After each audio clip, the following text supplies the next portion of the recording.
In 2018, director Ryan Coogler and star Chadwick Boseman gave the world a dynamic entry into the world's most marvelous franchise. In 2024, we take inspiration from that killer suit with a Black Label Bourbon. The film is Black Panther. The whiskey is Jim Beam Black Label Bourbon. And we'll review them both. This is the Film and Whiskey Podcast.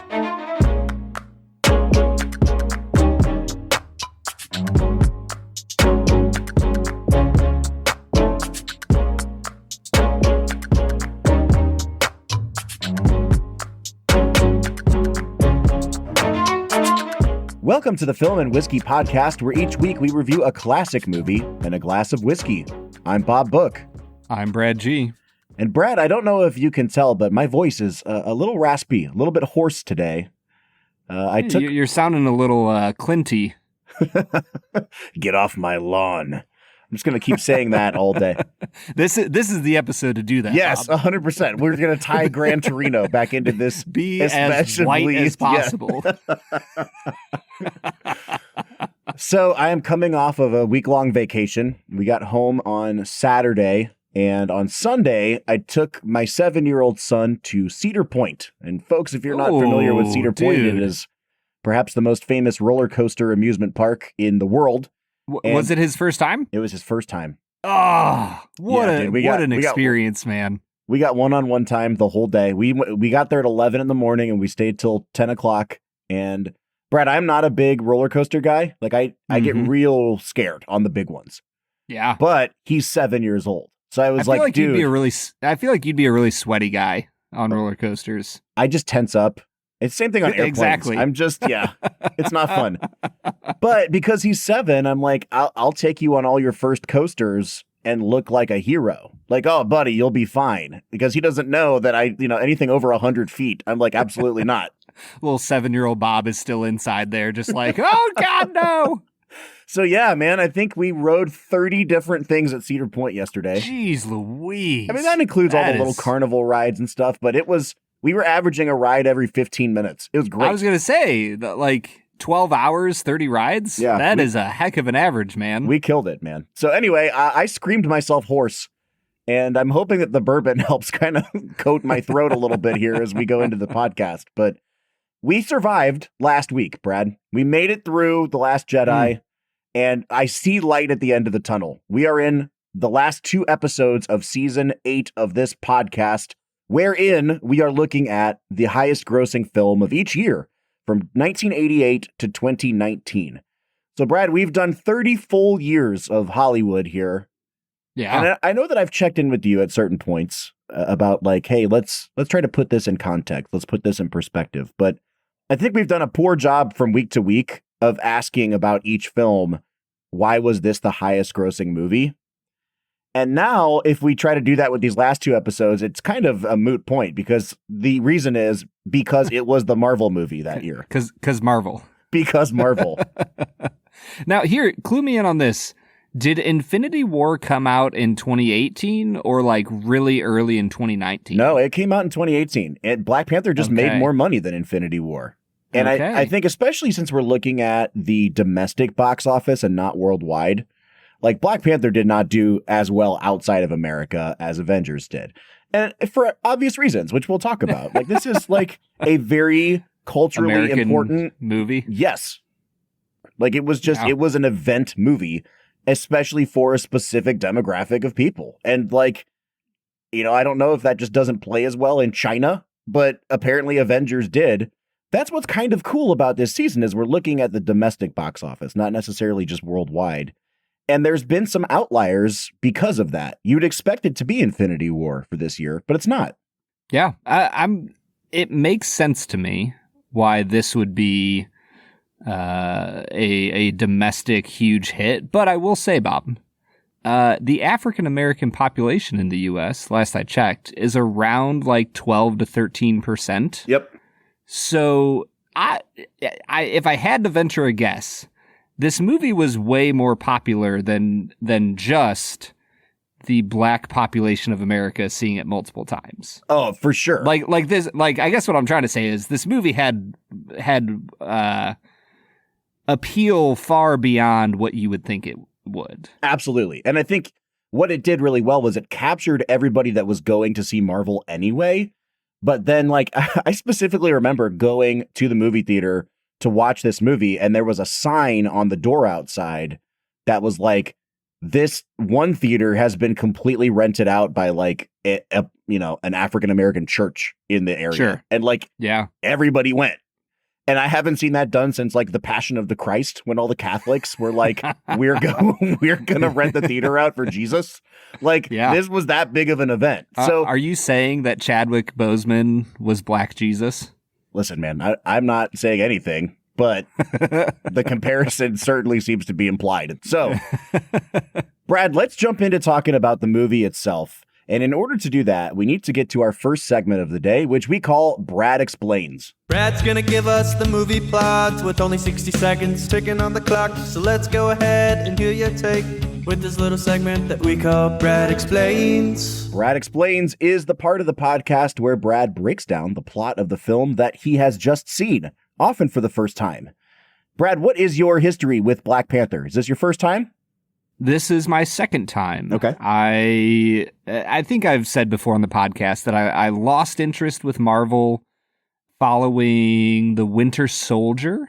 Didn't watch anything for like 5 years. That probably came out in 2013. And right around Endgame time, a month or two beforehand, a few of my good friends who loved Marvel were like, Brad, we got to catch you up. So we watched a few of the newer films, the James Spader, whichever Avengers film that was. We watched Civil War. We watched Black Panther. We watched Infinity War. And I think maybe Spider-Man Homecoming. That was like my catch-up literature before I watched Endgame. And so, yeah, I watched it then, and I didn't really like it that much. I thought it was pretty boring. And I watched it again, and spoiler alert, still boring. Oh, wow. Okay. Dude, I feel like the end of this podcast season is just hell on earth for you, man. The Last Jedi, and then apparently 2 more movies that you probably don't like that much. So strap in, folks, for Brad to be miserable. Brad, you have 60 seconds on the clock to break down the plot of this movie, and go.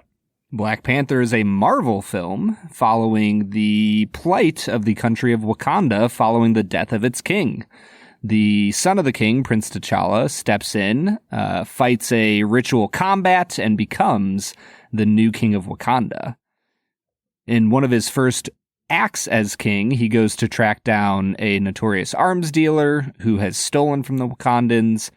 In that process, he stumbles upon an old Wakandan, a person who was from Wakanda, but turns out to be his cousin. And that cousin comes in, tries to wrest control of the kingdom from Chadwick Boseman, and upon seemingly defeating him, he takes over the country and declares that he's gonna murder everybody, everywhere. But then Chadwick Boseman, fun fact, is not dead.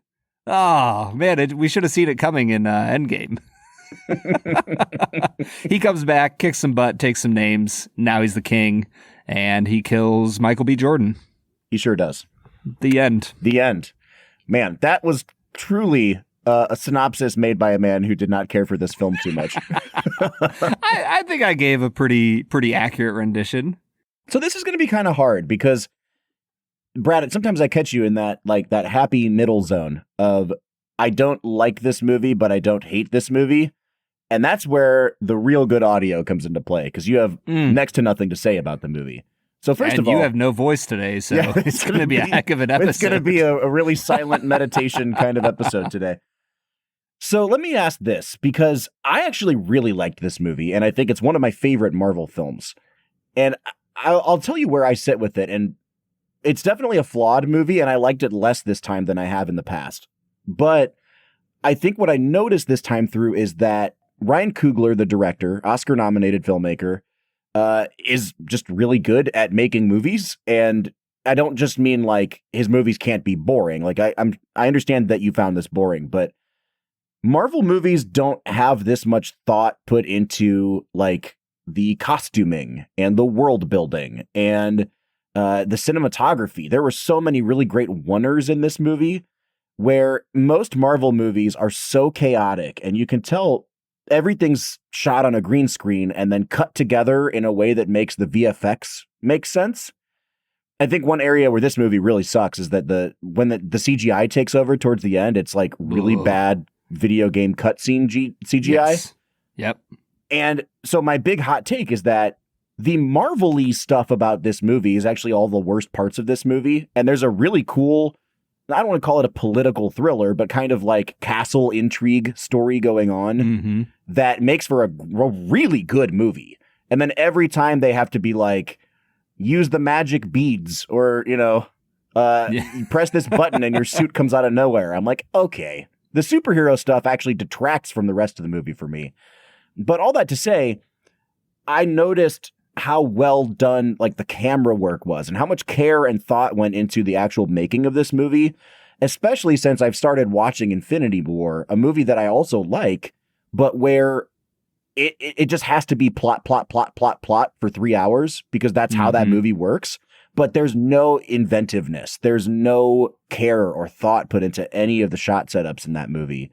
Whereas in this one, it really did feel like, for better or for worse, everything was really planned out. Everything was storyboarded well. You could see the intent, I think, in the way the movie was shot. And so I kind of want to pick your brain on that front. As a guy who didn't care for the movie, what elements of the movie did you notice that still had merit to them? I think, oh man, you're just, I can already feel the animosity that's about to come, Bob.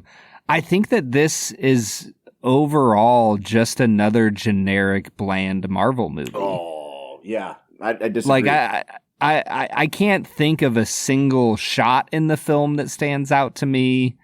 I can't think of any action scene that felt any different than the thousands of other Marvel action scenes that I've seen. The few moments where I felt like there was some real beauty going on was when you could tell that there was no green screen and they actually were filming on set or like on location somewhere. Like there's one or two shots at the start as they're going into Wakanda of just a huge wide shot of a mountain range and a beautiful grassy valley. And I'm like, oh, that doesn't feel like a Marvel movie because it's not bland, concrete looking, like just really crappy, washed out visuals. Yeah. And so I do think you get a few moments like that where I'm like, oh, hey, yeah, beautiful African country. Like, let's have more of that. But by the end of the film, when you have rhinoceroses jumping out of the ground, like it returns to that flat, washed out. Do they not do focus. That? Is that not how rhinoceroses work? I'm unfamiliar. Yeah, I mean, honestly, I'm not either. I'm not a zoologist. But think about that scene when they come out. Like, yeah, dude. No, you're right. 80% of the screen is taken up by a burning wreckage that somehow, like, the fire isn't even red. It's like gray and bland and muted. And so it's like, yeah, there's moments of beauty masked by just so much Marvel. Yeah, and honestly, I felt like so I think this movie's like 2 hours and 10 minutes, but just for the sake of this argument, we'll call it 2 hours. Like, for the first hour and a half, I thought this was like an 8.5 out of 10 movie. I was really like, okay, like you've got all the elements here. You've got a really good villain with like some menace to him who is emotionally wounded, but also super dangerous and unstable. You've built this world of tense, kind of fragile ecosystem between all of these tribes who have agreed to work together, and now they're thrown into chaos. Like, it's a good story going on. And then the last half hour is just like, let's do a Marvel battle. Let's do a battle for a half hour where just nonsensical things happen. And it really, I feel like it really loses the plot in the last half hour. And if I'm being frank, let's do this. I'm going to get most of my nitpicks out of the way on the front end, Brad, because let's do it. Diving into performances, I want to start towards kind of the more forgotten elements of the cast, because there is a major character in this movie that every time I watch this movie, I forget this person is in the movie. Why is Martin Freeman in this movie? Why does his CIA agent need to even be part of this film? Because Marvel? No, I'm 100% with you, man. I love Martin Freeman. He serves zero purpose in this movie. No purpose. Like they make fun of him a lot, and that's about it. It is kind of funny that he's like the diversity hire of this movie. You know what I mean? It's like Oh, I was doing research for Two Facts and a Falsehood, and some reporter somewhere on the media tour asked him, like, what's it like being one of like 3 white people on set? And his answer was essentially, oh, this is what it feels like to be a black person on set all the time. Yeah. I mean, I imagine it would. Here's the problem, though, is like his character sucks. I think he's miscast, honestly. I don't think they play to his strengths as an actor. No. And there's just no reason for him to be there. It really, every time they cut away to him, it takes away from giving screen time to somebody that's more suited to this material, honestly. Because I think top to bottom, this is one of the best casts that a Marvel film has ever assembled. I count 3 Oscar winners and 3 additional Oscar nominees in the top like 8 people in this movie. It's pretty stacked, dude. And even if I don't know if you find the material itself bad, I think that the script is really good for this movie, but I also just think that it's nice to have good actors to the point where Michael B. Jordan's Killmonger, who has become one of the more famous villains of the last 15 years in movies, I think this is probably Michael B. Jordan's worst performance ever. Like, Every line reading is pretty bad. And he looks buff as hell. And he's got a really cool, like all the little scars, the notches he gives himself. It's a badass look. Oh, yeah. And you remember the philosophy of Killmonger. But then when you hear Michael B. Jordan saying his lines, it's like, wow, was that really the best take that you got? Yeah, dude, the delivery on almost every line, it's like oh man, I can see it. He's like moving his head, almost like clenching his jaw every single time he delivers a line. Like it's the exact same look where it's this kind of like bitter, angry, but I'm powerful head movement. Right. Can you see it can you see it? Yeah. Like what I'm talking about? 100%. But even every single line is delivered the exact same way. And I wouldn't mind that sort of like clenched jaw, I'm angry performance if it seems like he doesn't get the rhythm of the dialogue correct. Like, sure. He's always kind of not stumbling through it, but it's like he'll start rushing and then realize like, oh, that's not where that sentence is actually supposed to end. And then he'll go back into, like, there needs to be some kind of rhythm and poetry to some of the things he's saying. I think about that first scene under the waterfall where he challenges T'Challa, and he's saying something like, and all this pain has led me here to you. And it's just the way that he says it where it's like he doesn't have the whole line in mind. He just has the first clause of the sentence in his mind. And he gets through that, and then he's like, oh, shoot, I have to say the rest of the sentence now. And every single line, it just sounds like it's the first time he's reading it out loud, as if they were recording it at like the table read when they first got the script. And I hate to dump on the guy because I actually think Michael B. Jordan's a good actor. Like if you've ever seen Creed, he's so good in that. Oh, 100%, man. If I'm being blunt, Bob, I think it's because the American accent stands out so severely against all of the African accents that they have throughout the movie. Okay. I truly just feel like the use of the American accent, because listen to Martin Freeman in the movie as well. Like, obviously he doesn't do a perfect American accent, but it's pretty good.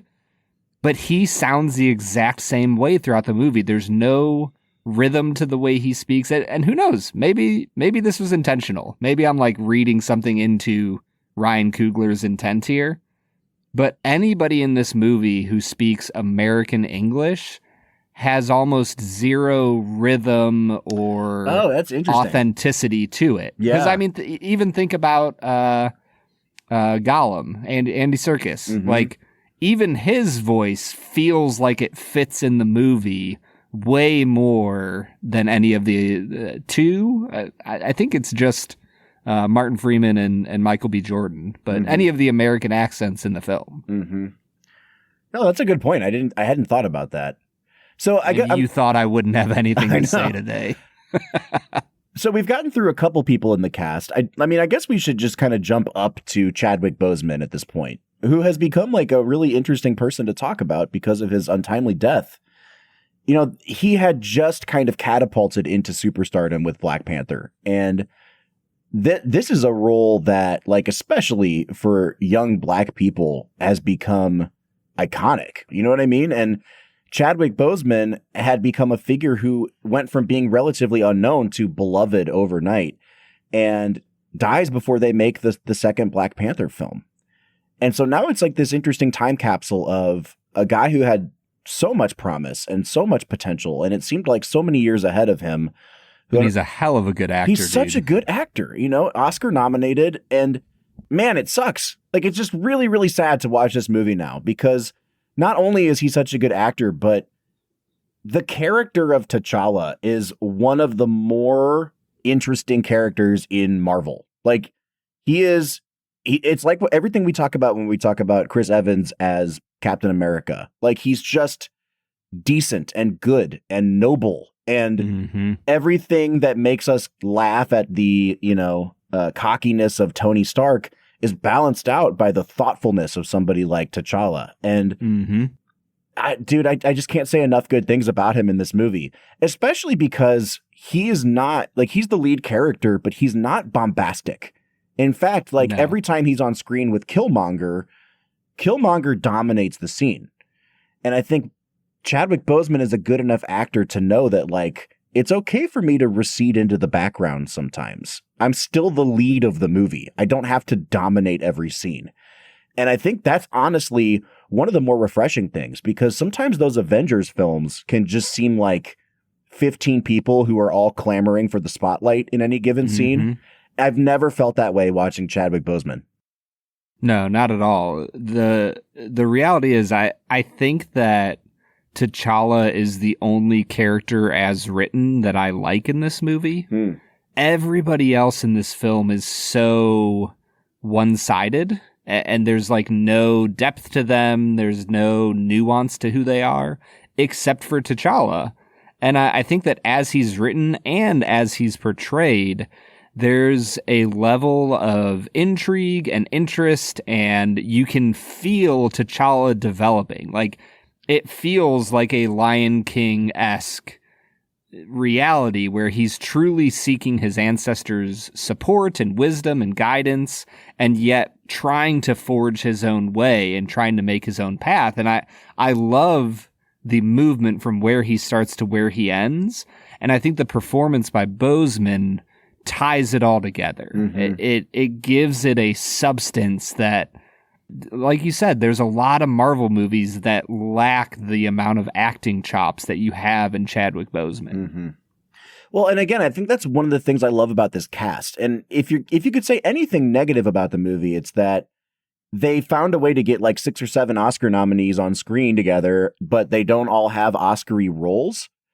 And I think at the end of the day, I'd still rather have it that way. Like, I'd rather be wondering, like, I wonder why Forrest Whitaker agreed to do this movie than to just have some dude that's like a C+ actor. You know what I mean? Sure. Like, it's nice to have A+ actors doing small roles and wondering, like, how'd they get that person here? Because like Lupita Nyong'o as the love interest in the movie, Nakia, she's good, but underdeveloped character, right? And Daniel Kaluuya as his name in the movie is Wakabi. He's the leader of the tribe that wears blue and kind of revolts against T'Challa. He's an Oscar winner now. He's been in so many movies, and like, what's he doing here? I don't know. Daniel Kaluuya, what did he win an Oscar for? So he won Best Supporting Actor a couple years ago for the movie Judas and the Black Messiah. That was a super good movie. But he's probably best known for, he's been in 2 or 3 of Jordan Peele's movies. He was in Get Out, and then he was the star of the movie Nope a year or 2 ago. All those movies I didn't watch because not a horror movie guy. Yeah, I was gonna say horror's not my jam.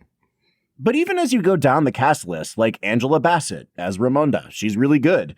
And I think the one that stands out for me is Sterling K. Brown, who has like 3 minutes at the beginning of the movie as Njobu, the brother of the king, who gets killed. Sterling K. Brown is an actor that like I was completely unfamiliar with until This Is Us. And then I freaking loved the first couple seasons of This Is Us. And I've been following his career ever since. He was just nominated for an Oscar this year. He is such a good actor. It's like mind-blowing. And he has this moment in this movie when Michael B. Jordan wants to go to the ancestral plane. And when he gets there, it's completely different than the ancestral plane that T'Challa went to. And it's just Sterling K. Brown. And he's like, this is where I'm condemned to be forever. And he has this conversation with Michael B. Jordan where he basically realizes, like, what have I done? What have I created? And watching when they cut to Sterling K. Brown in the afterlife, having the realization of how badly he's screwed up. And not only that, but like how his own lineage is going to be cut off. Mm-hmm. Watching him fight back tears, watching him grapple with his emotions. That's why you get that type of actor for a role this small. Because otherwise, like this scene would work on paper, but he brings so many things between the lines that you need a good actor to do. Yeah, he is exactly the small role actor you needed for that scene in the exact way that they misused Martin Freeman. Mm-hmm. You know what I mean? Like they played perfectly to what Sterling K. Brown does best, which if you're going to hire an actor for a 2-minute role, like you might as well just give him everything that he is good at. Mm-hmm. And they don't do that with Martin Freeman, but they do it incredibly well with Sterling K. Brown. I also liked a lot of the actors that are lesser known, like the head woman of like the guard. Her name is Okoye in the movie. Yep. She's played by an actress named Denai Guerrera. She is fantastic, dude. And then my favorite of all of these kind of smaller parts is... Don't say it. What? Don't say it. Who do you think I'm going to say? Are you going to say Letitia Wright? No, I was not. Although I think that she's good. I think she adds like some spice to the cast list. She's a funny role. But I think she's terrible. Well, we'll get to her. I want to talk about Winston Duke for 2 seconds as M'Baku. He's the head of the Jabari tribe. Dude, he's great. He's so good. He was in Jordan Peele's movie Us, and he's really good in that movie too. I freaking love him here, and I spent so much time wondering, like, who does he remind me of? Both physically and like his comedic timing and things like that. He reminds me so much of Tom Hardy. Like when I'm watching a Tom Hardy performance. I just watched him in the movie The Bike Riders, and he's really good in that. Winston Duke is like that, but what if Tom Hardy didn't do so much weird stuff and had a little bit more charisma? And like that, I thought that like I probably actually liked Winston Duke better in his role than I liked Michael B. Jordan as Killmonger. Oh, 100%. Like they don't give Winston Duke a ton to do on screen, but the movement from like challenger for the throne to I'm just back in my kingdom ruling over my people, and I don't actually have a life-ending grudge against the main people of Wakanda. Mm-hmm. I actually think that the world building is really poorly done in this film. I think there's so many things that just make zero sense. But one of the few small pieces that I think is better than almost any other movie I've ever seen that has this theory of like, I don't know, there's a bit of a trope of like one nation ruled by, multiple tribes, and the tribes represent different elements. Of all of those, there's always one tribe that gets outcast, and that tribe is always the bad tribe. Like, it's just, they're the ones who try to overthrow the rest of them. And the fact that they kind of like subvert that a little bit and show that like, hey, like we might have our differences, but we're still Wakandans. I like that. There's something about that was very charming. And you're right, it's charming because Winston Duke turns in a great performance. 100%. All right, tell me what you don't like about Letitia Wright, because I want to give you the chance to be spicy here. I mean, I don't know if it's spicy. I just think she's really annoying. Like they write her like she's a 13-year-old child genius who knows that she's better than everyone. And then Letitia Wright takes it up to 11 and like overacts everything the whole time. And I just, it's not like a major flaw in the movie. She's a minor role. she just kind of got under my skin every time she was on screen. Yeah, and I think that's intentional, but also like I can see how that role could get super annoying for you. Yeah. I mean, the only thing that redeems it is that Chadwick Boseman is an incredible actor, and like he delivers that level of like, oh, this is my annoying little sister in a really loving way that like makes me want to like her. But then she starts talking again, and I'm over it, man. So I just recently got my kids to watch The Lion King for the first time. Mm-hmm. They've always been like, my older son has always been too scared to watch it, and I'll try to turn it on and he'll run out of the room. This time around, we just turned it on. Is that how you like get alone time with Carrie? Like, I guess it's Lion King o'clock, Lion babe. King. So his younger brother is actually like more willing to try things that he's kind of scared to do.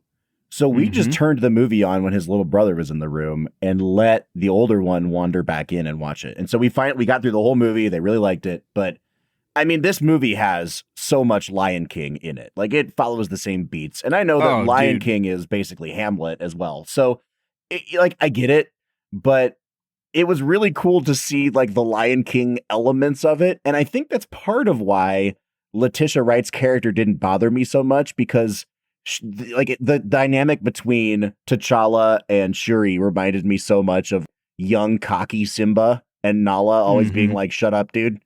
And I think that made it work a little better.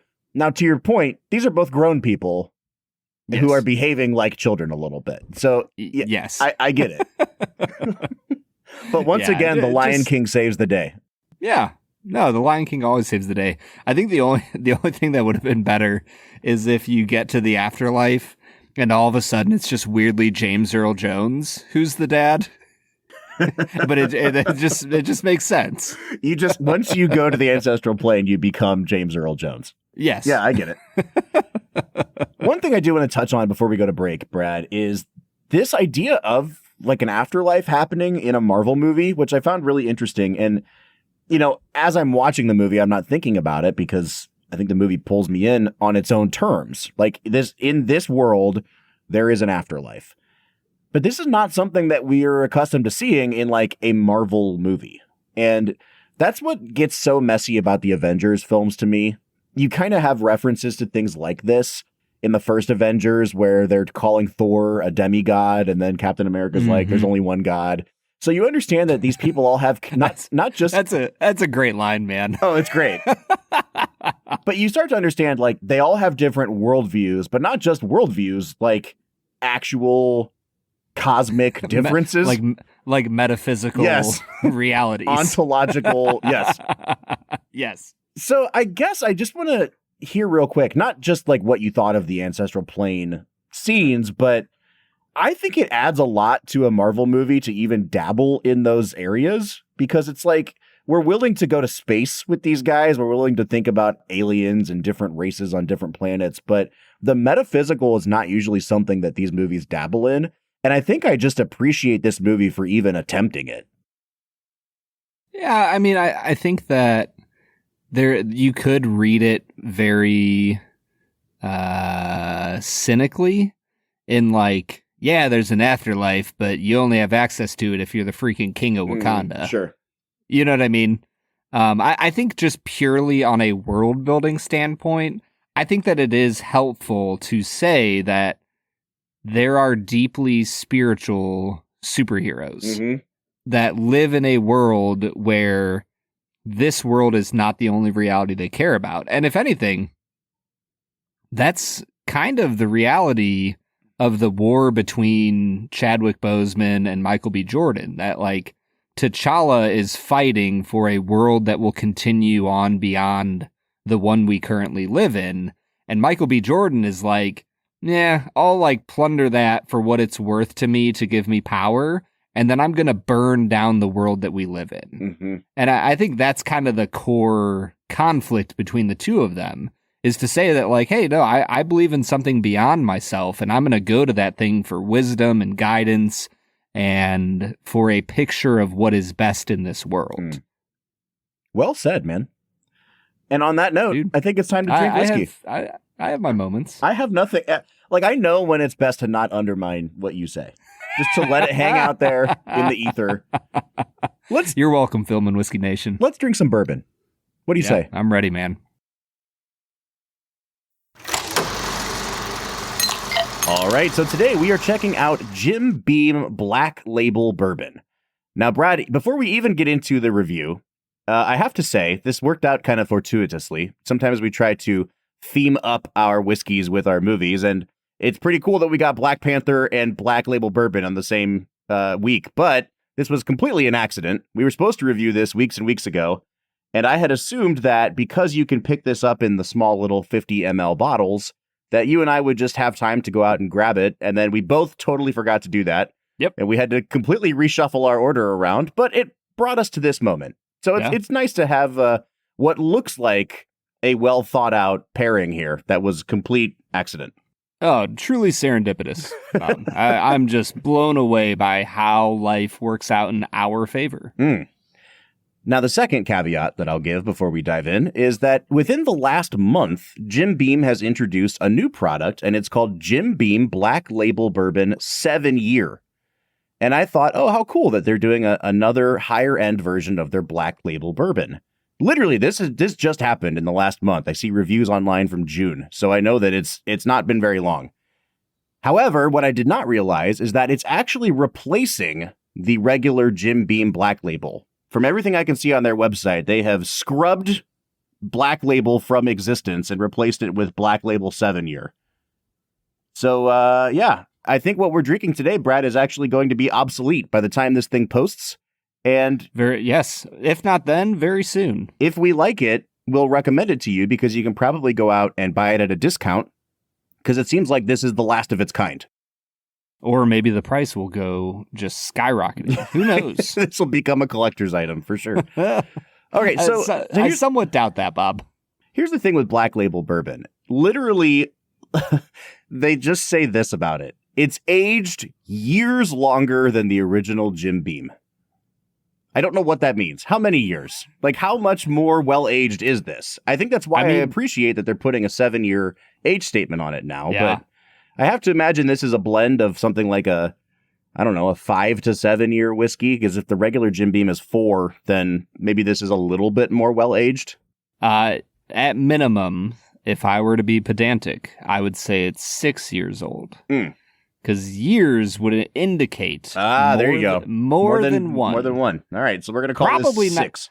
Probably not more than 3 because 3 would be 7 and they're coming out with 7. Yeah. So it is a 6-year bourbon. Yeah, just taking a wild guess. All right. So let's go ahead and dive in. Brad, we have been really hit or miss on these Jim Beam lower shelf products. This one's clocking in at 43% ABV, 86 proof.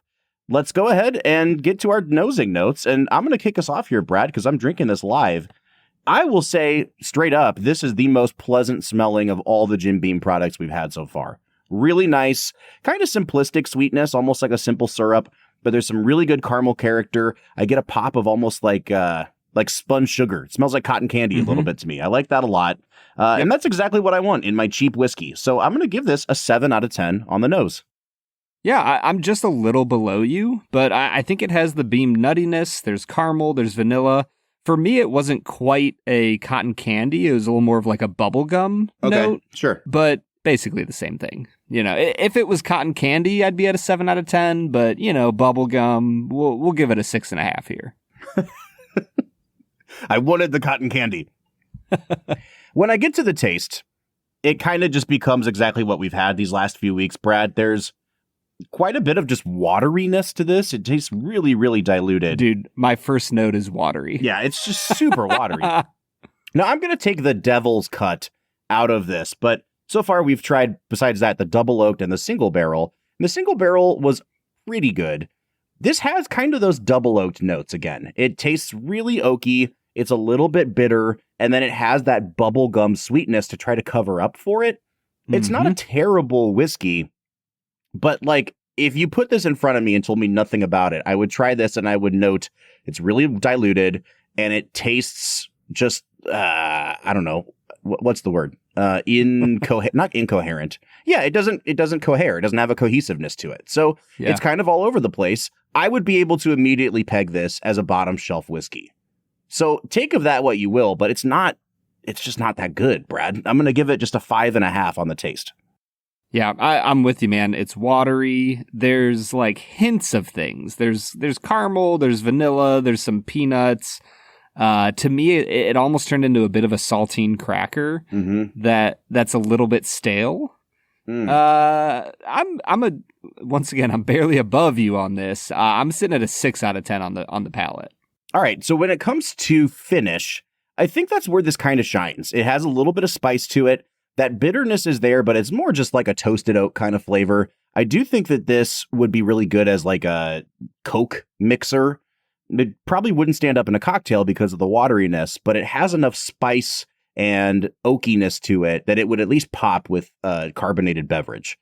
I think that, again, I'm not really going to give it any higher than a 6 here, but it's definitely a step up for me from the palate.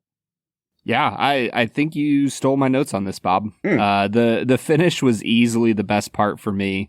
I give it a 7 out of 10 here. I think the oakiness is really pleasant. There's some black pepper. And the sweetness finally transforms into like a really nice brown sugar for me. So I like the finish here, 7 out of 10. I think balance-wise, it's okay. Yeah. There's a consistency of what they're trying to go for. It's just all kind of at a C- level.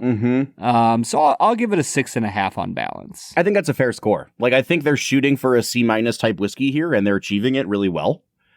And like, that sounds like an insult, but when you're talking about a $20 bottle of whiskey, like, they're not putting maximum effort into this thing. And I think that like, it's a passable product where none of the components of it are drastically worse than the other parts. So 6.5 is great. Now, like I said, for value, this is a $19.99 bottle of whiskey, or at least it was until recently. This is still currently being sold in the state of Ohio. The SKU looks like it's still active, so you can go buy this at $20. The 7-year version that's just premiered, Brad, is 90 proof and $27. So they're intending it to be a little bit of a step up, but not drastically so. Now, again, we haven't tried that one. I hope we get to it in the future, but at $20, I want you to consider this, Brad. Is this product by itself worth $20? / when you know that you can get a 7-year version of this for $7 more, does that impact your score any? Oh, man. Without having drank the 7-year, I think I'd say yes. I would still say for $20, if you are interested in getting into the world of whiskey, I think I would recommend this over something like Jim Beam White Label. Because in my mind, like, White Label is what, $16, $17? Yeah, somewhere in there.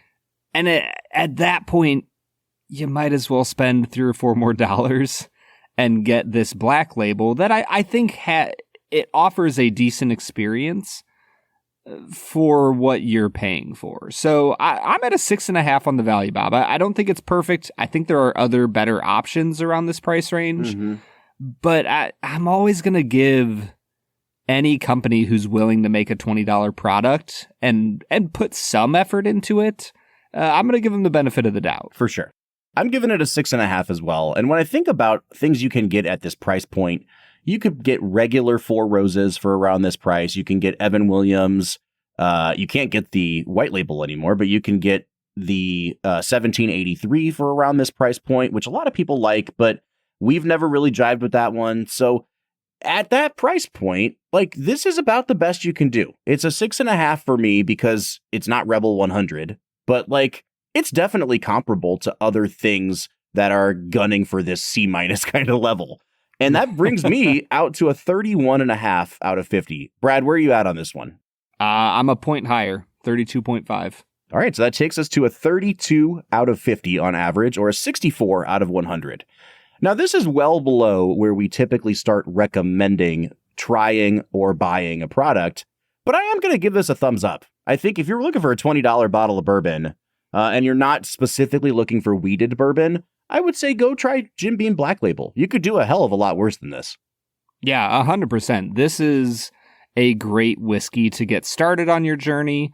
Even if you've been drinking whiskey for a while, if you want to check out what's going on in the world of budget bourbon and have a good mixer on your shelf, you could do a lot worse than this nearly obsolete Jim Beam Black Label. I think maybe what we should do is try to get a bottle of the 7-year to try for our bracket challenge episodes. Oh, that's a good idea. Yeah. And I will say, if you want a cool looking bottle as your mixer, the 7-year labeling is pretty dope. Yeah, man. It looks pretty great. So we'll drop $27 for the patrons, for the listeners of this show. Totally worth it. All right, man. Let's get back into talking about Black Panther. What do you say? Let's get to it. All right, everybody. That was Jim Beam Black Label. Now, Bob, we're about 4 Jim Beams in, 4 deep. This night, we've been just drinking Jim Beam like crazy. How are you feeling so far? I'm feeling. It doesn't help that we started with like the more expensive ones and are working our way down into the cheaper ones. But yeah, what I'm hoping for is like that alchemy of, hey, this isn't very good, but at least it only costs $18 now. Yeah, you know what I mean? Yep. I will say, no, I'm with you. You know, we've mentioned this many times. We really like Jim Beam products. We like Knob Creek. We like Booker's. We like Baker's. We are big fans of the Jim Beam Corporation. I would like to try that Jim Beam Black Label 7-year. Just wasn't in the cards this week, you know? Mm-hmm. Yeah, no, I'm very interested about that one. Yeah, we'll see where we go from here. But so far, I think it's been an average ride from Jim Beam. But you know what hasn't been an average ride for you, Bob? Oh boy, 2 facts and a falsehood. 2 facts and a falsehood. Brad is gonna try to stump you, Bob, to our right and what is wrong.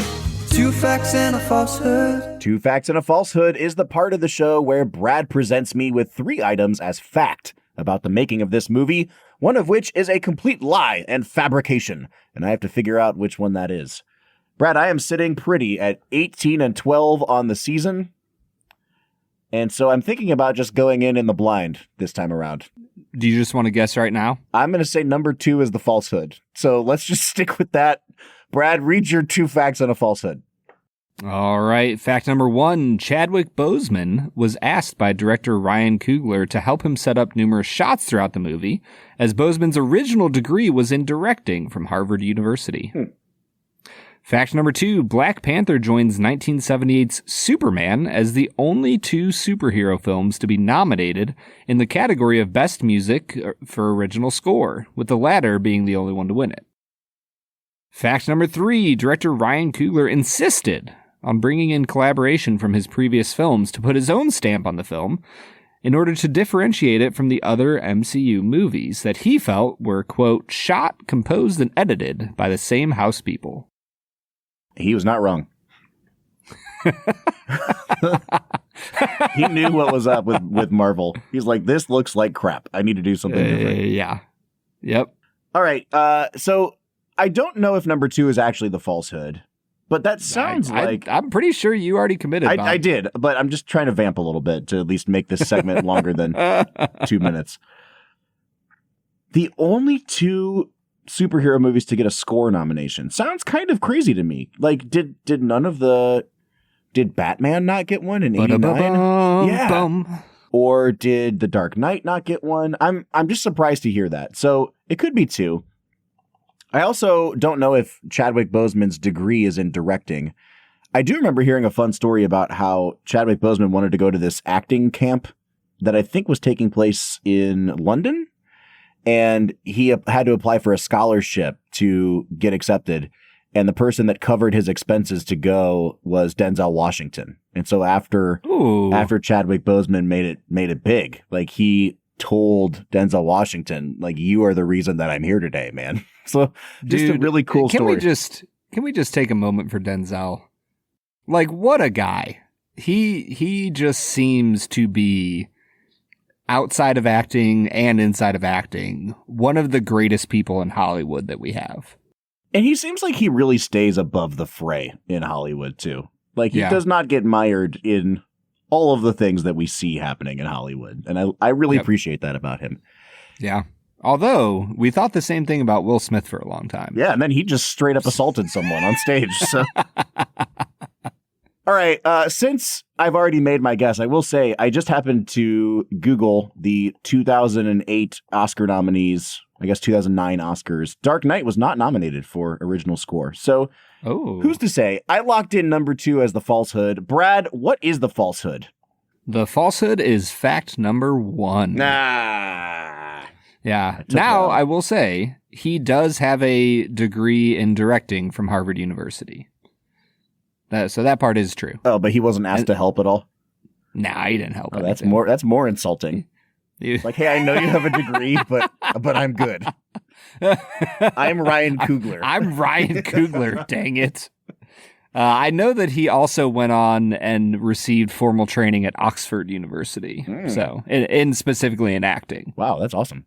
Yeah. Yeah, Chadwick Boseman, awesome guy. Educated man. Mm-hmm. All right, dude, let's get back into talking about the movie. I'd like to hear a little bit more about, specifically from your end, like what makes this not rise above most Marvel movies for you? Because, you know, I didn't give like a long impassioned defense about it, but for me, I feel like it's actually pretty plainly there on the surface that it just looks different. It feels like more care was put into this movie. It doesn't feel as soulless to me until that last CGI fest kind of takes over at the end of the film. But I've just seen so many of these stupid Marvel movies at this point, man, that like this one really felt like a movie to me. And most Marvel movies feel like Marvel movies to me. So I'm really curious, like, what is it for you that keeps it from rising above? I think that the entire plot felt contrived in a way that many Marvel movies do. It's kind of like, hey, like chase the shiny object and then boom, action. As much as I really liked Andy Serkis in this, I think that Andy Serkis is just a great actor all around. The whole what's his name, Claw? Yep. Like the whole Claw subplot just felt kind of bland and like any other generic Marvel movie.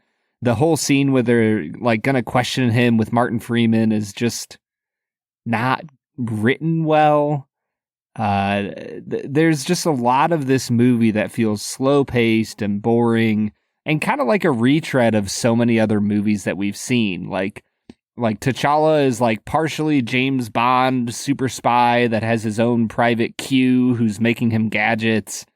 And he's part Simba who's a little bit wiser. And I don't know, like there's just so much of this film that felt like a retread of so many other films that it didn't feel very original or like it had a lot to say that was really interesting.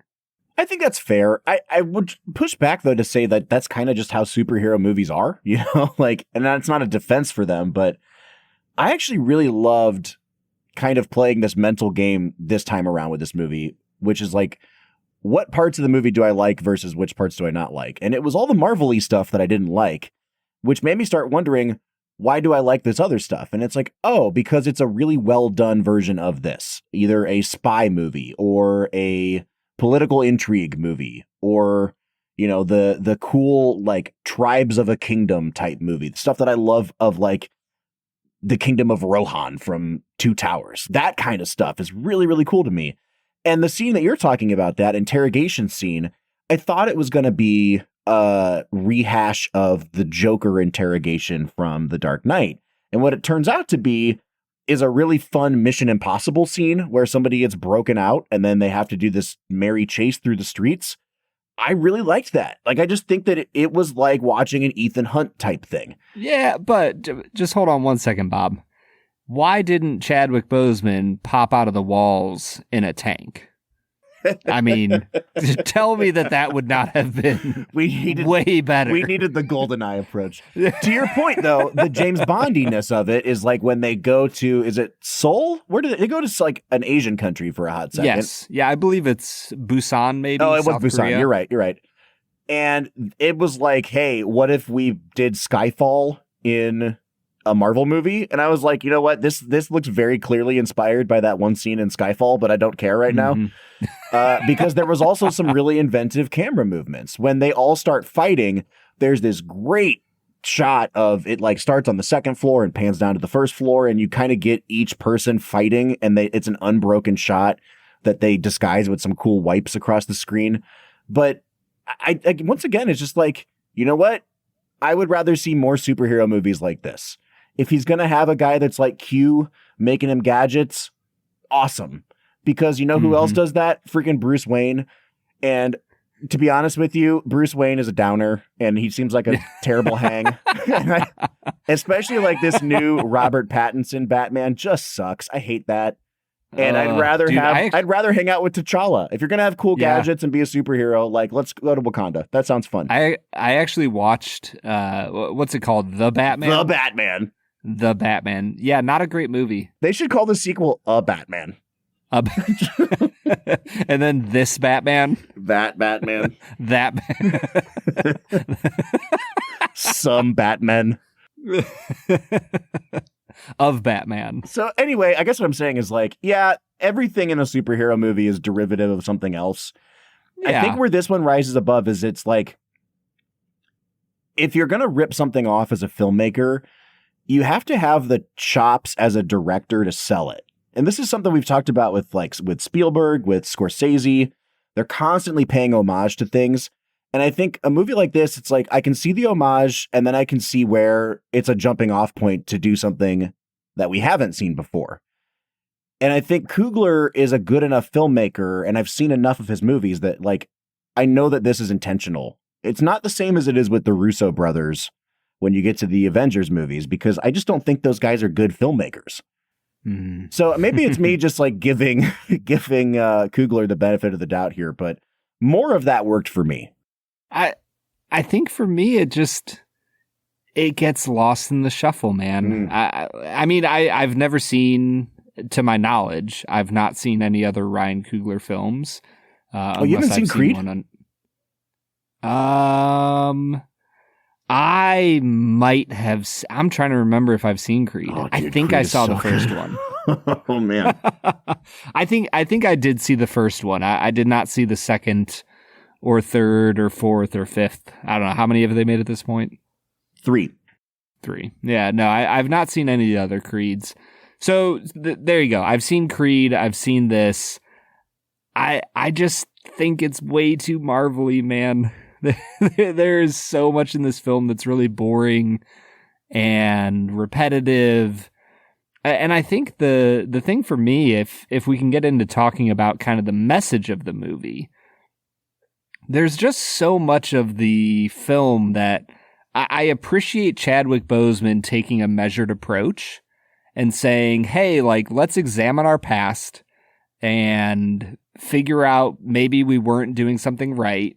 And let's not overreact and swing the pendulum way to the other side like Killmonger. Like, I really enjoy that level of the messaging in this film. I think my struggle is believing that Wakanda would have done what it did in the first place.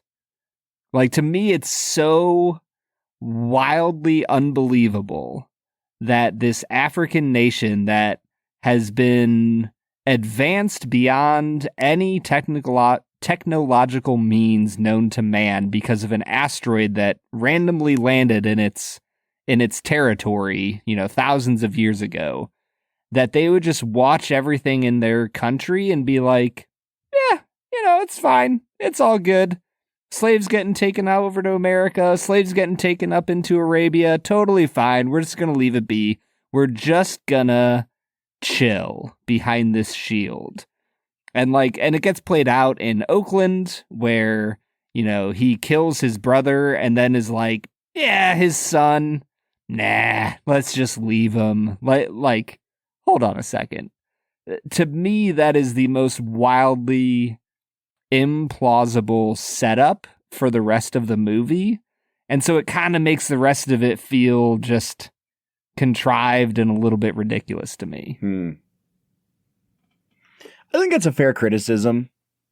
Like, yes, it's hard to imagine a country doing that. It's also, I mean, I think we also have enough examples in the real world of countries with a lot of resources that chose isolationism as a practice. Like, this is not the most challenging metaphor to parse out, like what Ryan Coogler and company are trying to say here. But you know what? At the end of the day, man, like, I think they did a good enough job building out the world of the inner workings of the politics of Wakanda and establishing we have a really long history and we have a tradition and we do not deviate from that tradition. That the metaphor part of it for me is like, yeah, I can see how that metaphor could be problematic. I also like just didn't, I don't want to say I didn't pay attention to the metaphor. I think the movie works as well if you just leave the metaphor on the back burner. And I feel like even if we're talking about this movie in comparison to Last Jedi last week, you know, I like that movie a lot. That movie is much more in your face about what it's trying to say. Like this, I don't feel like this movie has a Canto bite. You know what I mean? Sure. Yeah. And so, yeah, I can see how you could have problems with some of the metaphors the movie's trying to make, but also like it wasn't as big of a part of the movie for me. And so it was easier to kind of move past.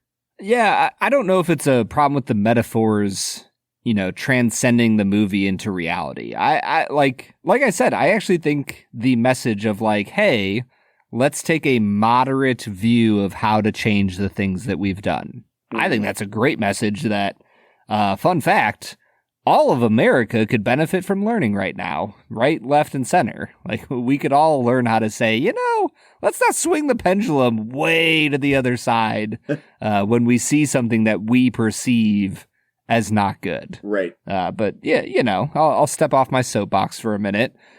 I think that the main problem is internal to the movie. Does that make sense? Like within the world of the movie, the setup is so ridiculous that it makes me just kind of check out on the plot for the rest of the film. I think we've kind of said all that we need to say about the movie itself, Brad. So maybe this would be a good time to throw over to our final segment of the day, which we call Let's Make It a Double.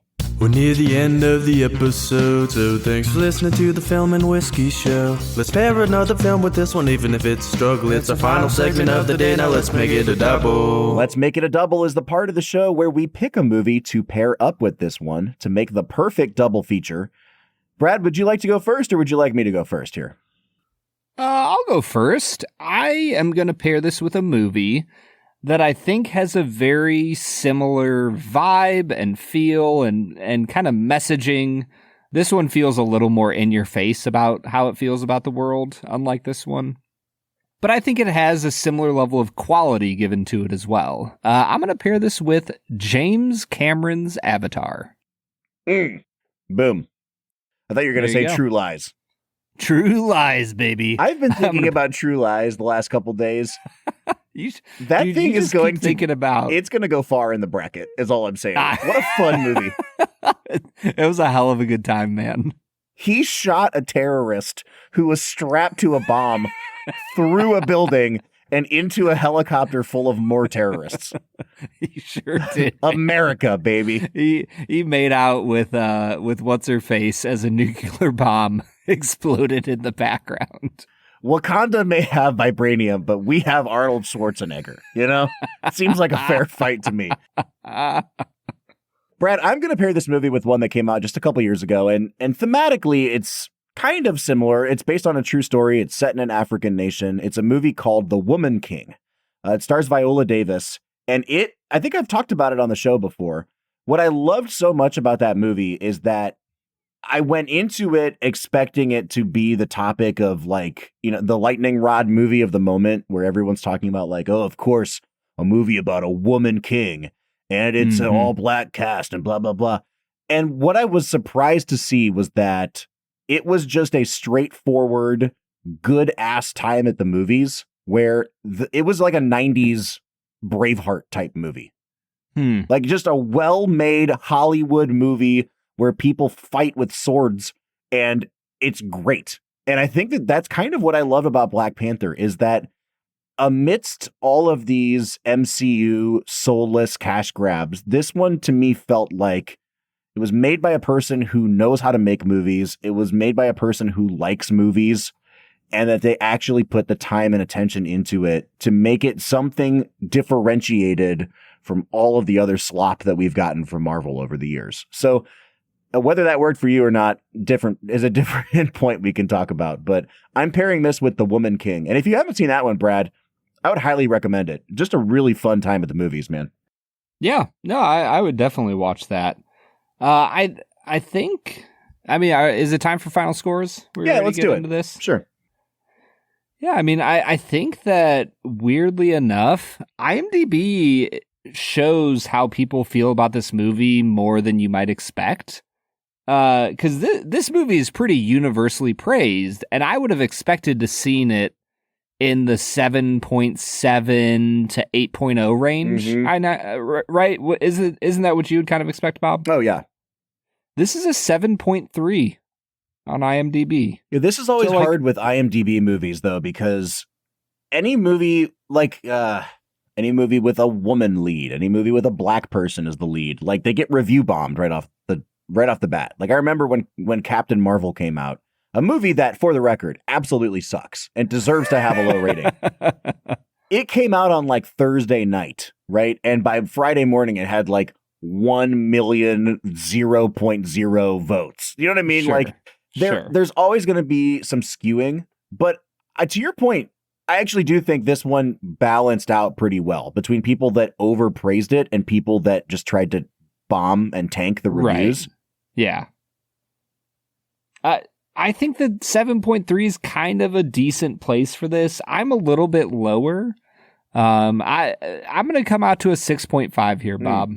I think for me, it just didn't hold my attention enough, and the action scenes were just unimpressive to me. And I also think, I wanted to mention this, I'm kind of getting weirded out by the Marvel violence. It genuinely is starting to become jarring for me with how unrealistic it feels.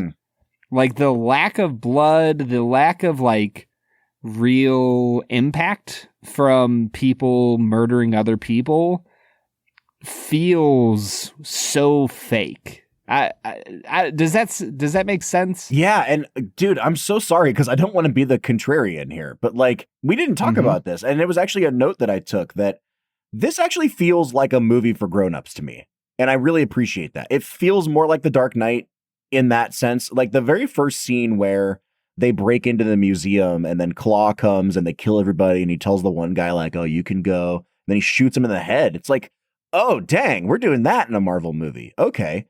And I think to your point, the bloodlessness of it really does irk me. It always has, because there are some brutal things that happen in these movies. I think this movie is one of the few where they're not twee about it. Like Guardians of the Galaxy, we talked about that in Volume 2, the scene where they kill everybody on that ship with the arrow that he controls with his whistle. And it's played for laughs. And it's like, this is pretty gnarly violence, dude. Like I don't, and I think that this time around, the violence at least had more of an impact than usual, but I'm with you in general. I've always thought that Marvel movies have gotten away with way, way too much. And I feel like I'm going to get up on a soapbox in the middle of this, dude. Yeah. No, it feels gross. I don't know. This time through, I just want them to be honest about the violence. Yeah. Like, I think that's why people appreciate like a John Wick. To be frank, I watched The Joker a month or two ago, and the violence in that movie is freaking brutal. And I think it's meant to be. And I think violence should feel that brutal. Like, people shouldn't feel like violence is an okay reality. It's so much grosser than we think it is to take the life of another human. So I don't know. That was just something I noticed this time through. The Marvelification of violence felt really gross to me this time. Yeah. I was just talking to somebody about this the other day. They were like, I liked Oppenheimer, but I really thought that the sex scenes were unnecessary. And we talked about how, okay, well, like, it's a 3-hour movie. There's 2 sex scenes. They probably last a grand total of like 45 seconds. I would argue that one of them probably is a little unnecessary, but what we ultimately came down to on Oppenheimer's sex scenes and the presence of boobs in movies was like, this person in particular has an aversion to seeing boobs in movies. And like, Make of that what you will. This person had no issues with the multiple scenes of Oppenheimer imagining people's faces being melted off. Yeah. And again, it's different. I think that person understood the impact of those scenes, and so he viewed that violence as necessary. But it led us down a path of talking about Marvel violence. Yeah. It's like, dude, Titanic is a PG-13 movie wherein Kate Winslet's boobs are on screen for like a solid 5 minutes straight. And in 1997, I was like 6.5 years old in that movie theater looking at Kate Winslet topless for 5 minutes. And that was what a PG-13 movie was back then. Now, you can't even suggest sex in movies, but you can have these Marvel characters brutally murdering people. And to me, I watch these movies and I'm like, this looks way more like a rated R movie than anything that I can remember growing up as a kid. Yeah. You and me watched Independence Day, which is a PG-13 movie. And like the Marvel violence feels significantly more brutal than what we watched in a movie like that. Dude, I'm with you 100%. I just want to go back to the Oppenheimer sex scene really quick, solely for the fact that I am an avid, I don't think you should portray sex so graphically in movies. I'm also apparently at a point where I don't think you should portray violence unless you truly, honestly show how violent and brutal it is. The sex scene in Oppenheimer where he's sitting in the room, in the inquiry room, might be the single best usage of sex in a movie that I've ever seen in my life. Totally necessary to what was going on in that character's head. 100%. And to show what it would feel like for Emily Blunt's character to be sitting in that room, what's going through her brain. Absolutely brilliant. Beyond recognition how great Nolan did in creating that scene. So for the record, what we're saying, fully endorsing as Film and Whiskey, is bring back boobs in movies. So many. Less violence, more boobs. more titties. All right, Brad. And on that front, I'm going to give Black Panther an 8 out of 10. Not enough boobs. That's my note in this movie. I really do love this movie. I had it an 8.5 coming into the viewing, and then I truly feel like that last half hour is just real messy. And I kind of think that there was probably some notes coming in from the studio, and it's been well documented how rushed Marvel put this movie out, that they didn't give the VFX team any time at the end of the day, which is kind of out of Ryan Coogler's hands too. And I think that they were trying to make a certain date so that they could get Infinity War out and on screens. And this movie is just the victim of that, which sucks. But at the end of the day, you can't make excuses for why the ending of a movie is not good. Yeah. Dude, could you imagine though? Let's just say that Disney/Marvel was a well-reasoned out movie studio, and they were like, you know what? We're not going to sacrifice quality of movie.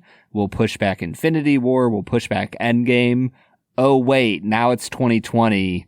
And could you imagine if Endgame got messed up by COVID? Well, I think my response is how many more people would have died in COVID because they insisted on going to see Endgame in the theater? Yeah. That's a wild thought experiment, because Tenet was supposed to save the theaters, but now what if it's Endgame? What if that's the movie that comes out in August-ish, September? And they're this is going to save the theaters. That would be crazy. The corollary to that, though, is the fact that this has bad CGI is directly responsible for saving millions of lives in COVID. Yeah. Yeah. That's it, man. Thanks, Marvel. All right. So, Brad, it is an 8 from me. It's a 6.5 from you, for an average of a 7.25. So we're right in line with that IMDb rating. But folks, we want to know what you think about Black Panther, about boobs in movies. You can let us know. Actually, don't let us know about boobs in movies. Let's keep the spam off. We don't need to hear your thoughts on that. You can find us on Facebook, Twitter, Instagram, TikTok, YouTube, even on LinkedIn at Film Whiskey. Bro, what is LinkedIn? LinkedIn is the worst. LinkedIn is the worst. Here's the thing. If you guys want to talk about boobs and not get kicked off of one of those servers, come join our Discord. My producers are giving me holding up a sign saying we never talk about boobies on the Discord server. True. But if you want to start it, now's the time. Join the conversation. There's a link to our Discord at the end of every single one of our show notes. Next week, a quick and painless death for us as we finally finish out this season. And by quick and painless, Endgame. I mean 3-hour movie. We are watching Avengers Endgame and winding things down. But guess what, Brad? That means that in 2 weeks' time, it's time for our annual asterisk event, which we do at the end of every season, called the Bracket Challenge. We put all 32 movies into a seeded tournament-style bracket and eliminate them until we crown one champion. And even if I'm not looking forward to Endgame, it means we are only 2 weeks away from the most wonderful time of the year, Brad.